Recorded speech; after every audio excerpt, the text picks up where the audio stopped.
Hi friends, welcome to Nirmala's Kitchen. இன்னைக்கு நம்ம பொரி உருண்டை எப்படி செய்யுதுன்னு பார்க்கலாம் வாங்க. இது வந்து கார்த்திக் தீபாவோட ஸ்பெஷல் பலகாரம் தான் நம்ம செய்ய போறோம் இன்னைக்கு.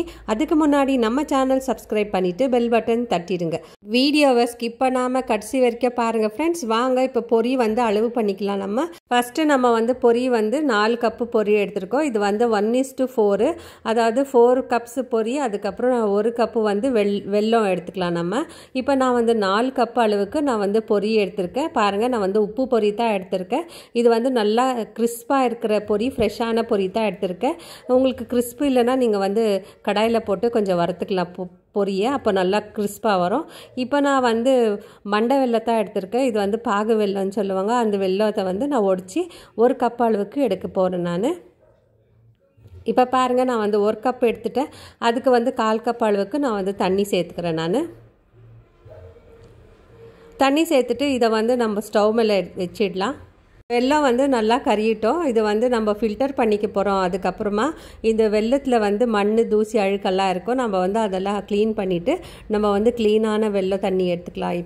இப்போ பாருங்கள், நான் வந்து மெல்ட் பண்ணிட்டேன் வெல்லத்தை. இப்போ வந்து வேறு இதில் ட்ரான்ஸ்ஃபர் பண்ணிக்கலாம், கடாயில் ட்ரான்ஸ்ஃபர் பண்ணிக்கலாம். நான் வந்து ஃபில்டர் பண்ணிடுறேன். இதில் வந்து மண் இருக்கும்.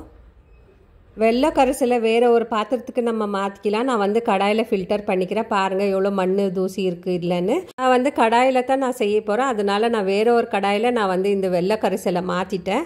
இப்போ பாருங்கள், இது வந்து நல்லா கொதிக்கணும். இது கொச்சி நல்லா ஒரு கெட்டி பதத்துக்கு வரணும். அது வரைக்கும் நம்ம வந்து இதை வந்து கொதிக்க வைக்கலாம். இப்போ பாருங்கள், நான் வந்து செக் பண்ணுறேன். இது வந்து ஃபஸ்ட் டைம் செக் பண்ணுறேன் நான், இன்னும் ஆகலை.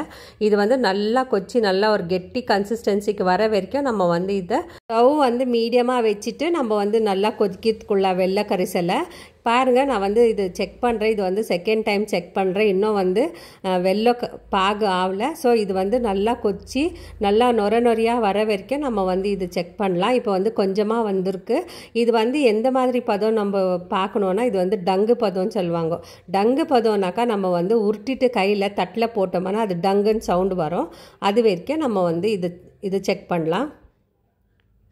இப்போ பாருங்கள், ஆல்மோஸ்ட் பதம் வந்துடுச்சு. நான் வந்து உங்களுக்கு காமிக்கிறேன். நான் எடுத்துகிட்டு காமிக்கிறேன். கையில் நல்லா உருட்டிக்கலாம். நல்லா உருட்டிட்டு இதை வந்து கறியக்கூடாது. நம்ம எடுத்து பார்க்கலாம். கையில் உருட்டி இருக்கிறத வந்து எடுத்துகிட்டு நம்ம தண்ணியிலே போடலாம். நம்மளுக்கு அந்த சவுண்டு வரும். பாருங்கள், நான் வந்து போட்டு காமிக்கிறேன். இப்போ வந்து பாகு வந்து கரெக்டாக இருக்குது. நான் வந்து ஸ்டவ் ஆஃப் பண்ணிடுறேன் நான். இப்போ வந்து நான் ஸ்டவ் ஆஃப் பண்ணிவிட்டு இதில் வந்து ஏலக்காய் தூள் போட்டுக்கலாம். அதுக்கப்புறம் ஒரு 1/2 லெமன் எடுத்து வச்சுருக்கேன். இது 1/2 லெமன் எதுக்கு போடுறோன்னா, நம்ம வந்து அது கிறிஸ்டலைஸ் ஆகாத இருக்கிறதுக்கு 1/2 லெமன் சேர்க்குறோம். அதுக்கப்புறம் சுக்கு பவுடர் சேர்க்குறேன் நான். இது சேர்த்துட்டு 3 நல்லா சேர்த்துட்டு கலந்து கொடுத்துக்கலாம் நம்ம. இப்போது இந்த வெள்ளை பாகத்தை எடுத்து நம்ம வந்து பொரியில் சேர்த்துக்கலாம். பொரியிலனா சேர்க்கலாம், இல்லை நம்ம வந்து இந்த பொரியை எடுத்துகிட்டு அந்த கடாயிலனா சேர்த்துக்கலாம். ரெண்டில் எதனா செஞ்சுக்கலாம்.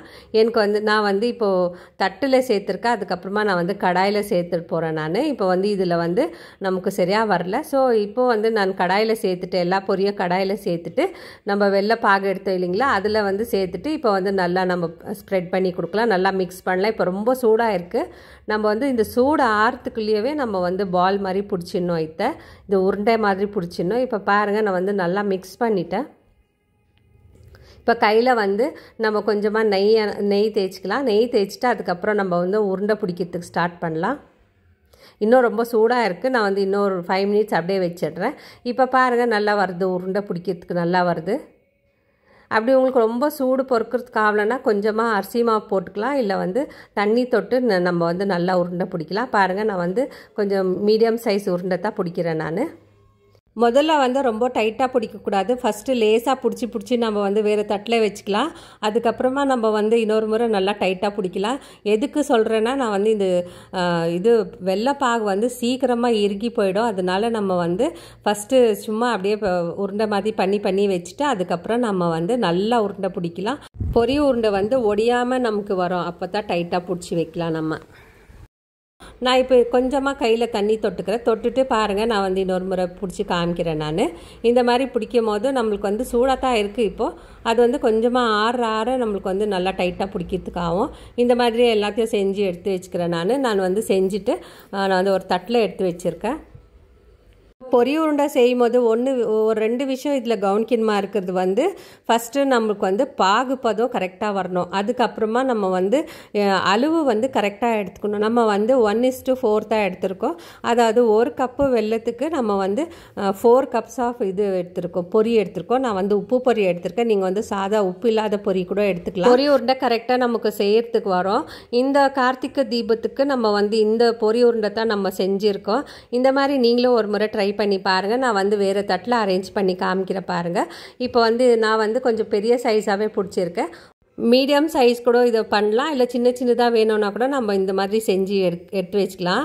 அதுக்கப்புறம் இந்த பொரி உருண்டை வந்து இது மொரன்னு இருக்கிற பொரியில் செஞ்சோம்னா இந்த மாதிரி பொரி உருண்டை செஞ்சுட்டு நம்ம ஒரு 15 டேஸ்லேருந்து 1 மந்த் வரைக்கும் நம்ம வந்து ஏர் டைட் கண்டெய்னர் பாக்ஸில் வந்து போட்டு வச்சுக்கினா நம்ம நினச்சும் போதெல்லாம் சாப்பிட்டுக்கலாம். நம்ம இந்த மாதிரி நீங்களும் ட்ரை பண்ணி பாருங்கள். இந்த கார்த்திகை தீபத்துக்கு நீங்களும் இந்த மாதிரி ட்ரை பண்ணி பாருங்கள்.